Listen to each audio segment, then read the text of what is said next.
What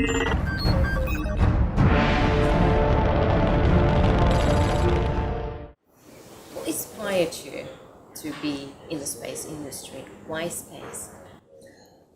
When I was 19, I got to university. I really didn't want to know what I wanted to do with my life.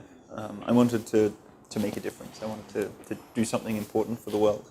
And I had a very long-term perspective. Perhaps I'd read too much science fiction as a child. So I wanted to do something that would make a difference in the long term. And I thought for a while, and eventually I got bored of windsurfing and hang gliding and building solar cars and the kind of things you normally do at university.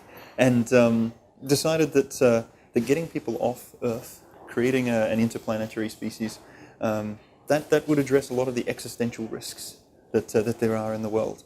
And that seemed something that was definitely worth doing, something that we should spend some effort on as humanity, and something that possibly we could achieve in my lifetime and I could contribute to. We are in 2050. We look up in the sky. What do we see? We see cities. Deep Space Industry's goal in 30 years is to be building cities in space.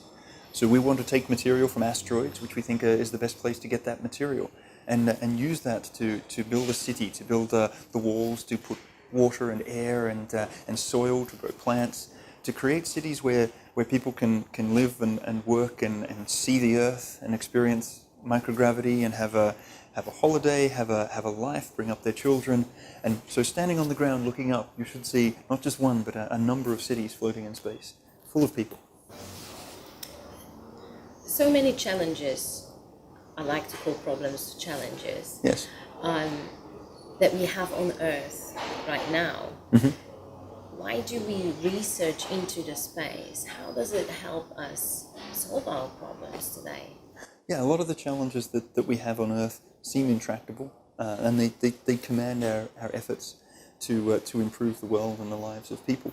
But you have to look also at what are some of the options to solve those problems that are perhaps outside of what we see every day that's in front of us. When you look at what the space industry is doing for the world on different levels, it's providing communications and connecting people. In global areas, in rural areas, you can set up a terminal to communicate with anywhere in the world instantly, even if there's no infrastructure. And that's an incredible gain for the world.